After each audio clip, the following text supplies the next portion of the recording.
What's up, guys? Andrew Barr from Barr Health and Fitness, and today I'd like to talk to you about something called the Movement Continuum.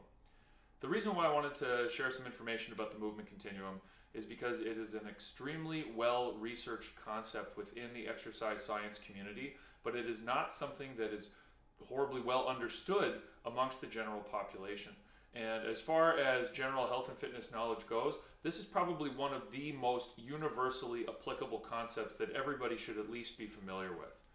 The movement continuum is a continuum that describes the categories of human movement.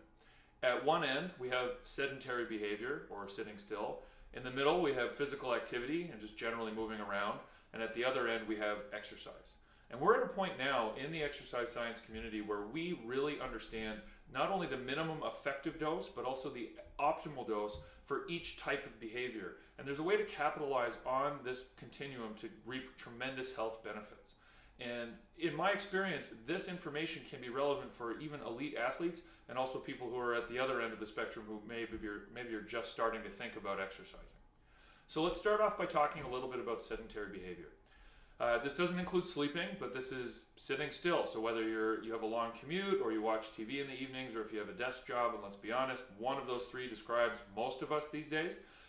We do spend a little bit, or rather a lot of our time in a seated position. And this carries with it health risks that are actually distinct from your exercise behaviors.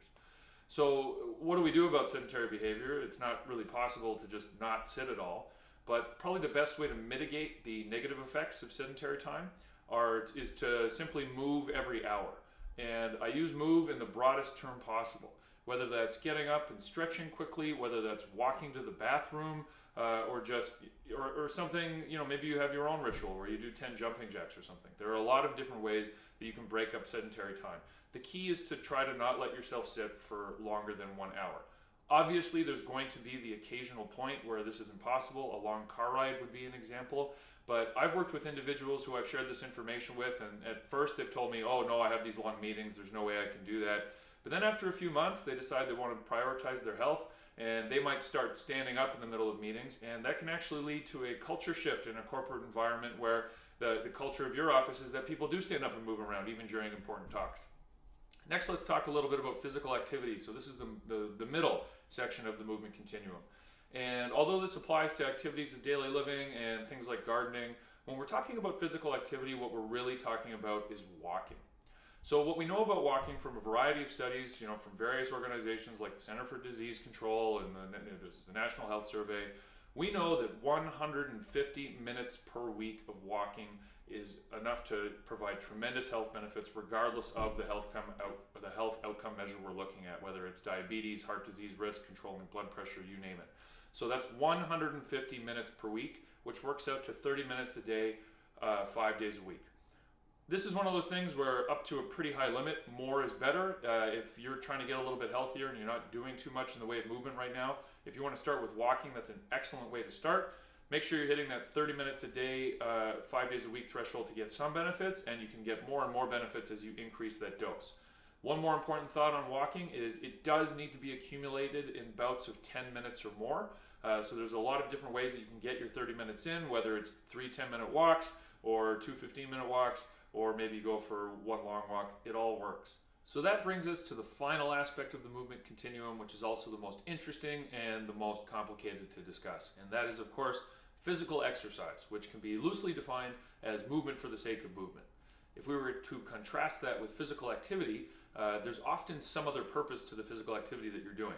If you're walking, you're probably walking to an end destination. And if you're, say, doing something like gardening, yes, it has a physical component, but the thing that you might be most concerned about is probably, how well your flowers do. So exercise is you're moving just for the sake of moving, and this encompasses most of the activities that we think of as exercise, like lifting weights, doing aerobic-based activities, going to a yoga class or some other sort of fitness class. When we're talking about exercise for performance-related outcomes or for body transformation, things do get a little bit more complicated and more involved, but from a health-related outcome measure standpoint, it's much more straightforward. And we know that 2 exercise sessions per week does seem to be sufficient to move the needle on most metabolic, lifestyle-related diseases and conditions like diabetes or high blood pressure or bad cholesterol or other forms of heart disease. So if you're somebody who you've been trying to get active and it's been challenging for you, maybe you've had a hard time sticking with your exercise routine, understand that twice a week is a sufficient dose to move the needle on most health-related outcome measures. To bring this all together, I just want to introduce a concept that I find is really important to understand that most people don't know about, and that is it's possible to be a sedentary exerciser. And this would be somebody who maybe they have a long commute to work and they have a sedentary desk job and they like to watch TV at nighttime, but 3 times a week at lunch, they go to the gym. That's great, but you're getting the benefits of health, you're getting the health benefits of exercise, but you're also accumulating a health risk by being sedentary otherwise. And it's important to understand that one doesn't cancel the other out. And for us to capitalize on the benefits, the health benefits of the movement continuum, we need to be aware of what's going on throughout it. So in summary, to minimize sedentary time, we want to move every hour, regardless of what that is. And in terms of physical activity, we want to be making sure that we're hitting 150 minutes per week, which is 30 minutes, 5 days a week at least, and accumulated in bouts of 10 minutes or more. And then for exercise, we're talking about 2 sessions weekly, usually between 30 and 60 minutes, depending on the intensity of the session. So I hope you found that information useful. Maybe there's something that you can add into your routine based on this. If you have something that you want to share or a question you want to ask, please leave a comment below and subscribe. And thanks so much for watching, and we'll see you next time.